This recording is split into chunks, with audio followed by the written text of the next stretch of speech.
दर्शकबिन्दुहरू हिजोको हिलेको बासपछि आज बिहानै हामी उत्तरपानी छेउमा आइपुगेका छौँ। अगाडि देख्नुभएको बजार धनकुटाको पाखरीबास बजार हो भने माथि सेतो हाँसिरहेको हिमाल चाहिँ मकालु हिमाल रहेको छ, जसको उचाइ 8,485 हो भने संसारका सबैभन्दा उच्च हिमालमध्ये 5औं स्थानमा रहेको छ यो। त्यसै गरी पाखरीबासमा बेलायत सरकारको सहयोगमा निर्मित पाखरीबास कृषि अनुसन्धान केन्द्र पनि रहेको छ भने पूर्वी नेपालको एक सुन्दर पर्यटकीय रूपमा पाखरीबास बजारलाई चिनिन्छ। यतापट्टि माथि देखिएको यो ट्याम्के डाँडा हो, जो ओखलढुङ्गा र भोजपुरको सिमानामा पर्दछ। यो दृश्यमा देखेको धनकुटाको पाखरी बजार छेउको यो उत्तरपानी हो। अहिले चाहिँ हामी उत्तरपानी बजारमा प्रवेश गर्दैछौँ।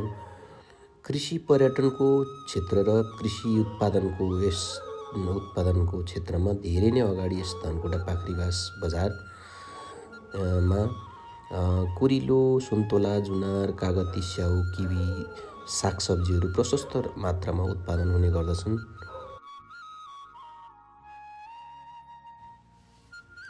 यो चाहिँ हिले बजारको तुङबा चोक। पूर्वको हिले बजारलाई एकदमै तोङबा र सुकुटीको रूपमा प्रख्यात मानिन्छ भने यहाँ आउने आगन्तुकहरूका लागि तुङबा र सुकुटीको एकदमै महत्त्व रहेको छ। सबैले तुङबा सुकुटीको रूपमा हिले बजारलाई चिनिन्छ। अब हाम्रो यात्रा यहाँबाट चाहिँ हिले हुँदै सिन्धुवातिर लाग्दैछौँ।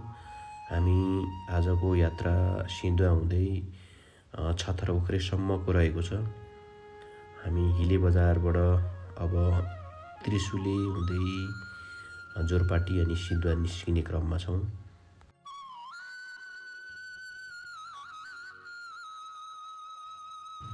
यो चाहिँ माथि त्रिशुलीभन्दा माथितिर जोरपाटी छेउबाट देखेको दृश्य हो, जो अघि मैले देखाइसकेको थिएँ। पारी हाँसेको हिमाल मकालु भने यहाँ तल देखेको दृश्यमा यतापट्टि देब्रेपट्टि हात्तीखर्का, पर देखेको जितपुर बजार, अर्खौली अनि आले यता मास्तिर रहेको छ। यो चाहिँ धनकुटा हिले हुँदै सिद्ध बसन्तपुर जाने सडक। 2038 सालतिरै निर्माण भएको यो सडक पूर्वको उत्कृष्ट र राम्रो सडकको रूपमा चिनिन्छ।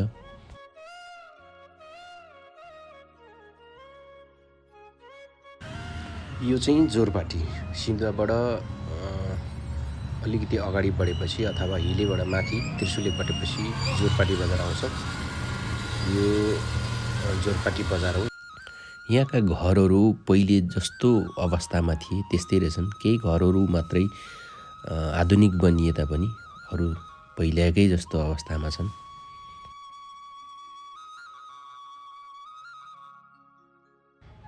यो भने पूर्व धनकुटाको सिन्धुवा बजार हो। सिन्धुवा बजारको फेरि यहाँबाट हामी सिन्धुवा बजार प्रवेश गर्दैछौँ। समुद्र सतहभन्दा 2700 मिटर उचाइमा रहेको सिन्धुवा बजार उत्पादनको उर्वर भूमिको रूपमा पनि परिचित छ। यहाँको मौसम धेरै नै चिसो रहने हुँदा छिनछिनमा परिवर्तन भइरहने पनि हुन्छ र यहाँका मानिसहरूको मुख्य उत्पादन भनेको खेतीपाती, सागसब्जीहरू नै हो र यो सिन्धुवा बजार धेरै क्षेत्रको मुख्य बजारको रूपमा जस्तै मूर्तिढुङ्गा, अर्खौले, परियादिन, छतरउख्रे, फाक्सामारा लगायतका गाविसहरूका व्यक्तिहरूले मुख्य बजारको रूपमा यसमा आउने र आफ्नो बजार भर्ने गर्दछन्।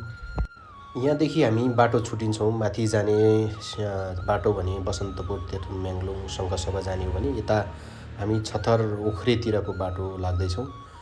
शुक्रबारे हुँदै उख्रेतिर जान्छौँ। हाम्रो बाल्यकालमा हिँड्ने मुख्य बाटो पनि यही हो। हामी छतरउख्रे हुँदै शुक्रबारे हुँदै सिन्धुवा बजार भर्न आइपुग्थ्यौँ।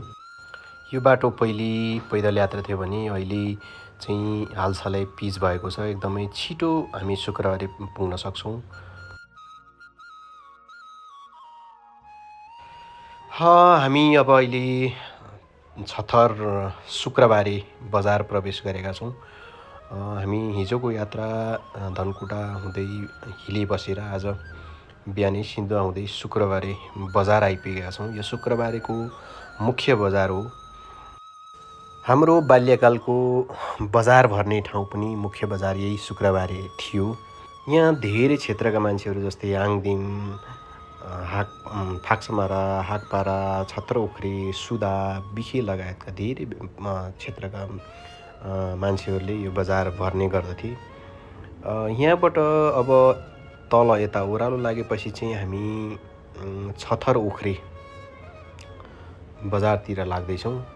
यो बाटो अहिले पिच भएर छतरउख्रीसम्मै पुगेको छ। पारी देख्नुभएको सेतो हाँसेको हिमाल कुम्भकर्ण रहेको छ भने तल हिमालको काखमा देखिएको सेतो बजार चाहिँ तेर्थुमको सदरमुकाम म्याग्लुङ बजार हो। यतापट्टि डाँडामा तल देख्नुभएको हरियालीको बिचमा सानो उख्रे बजार छ, जहाँ मेरो जन्म थलो पनि रहेको छ। यो ठाउँको मुख्य व्यवसाय भनेको चाहिँ कृषि तथा पशुपालन नै हो।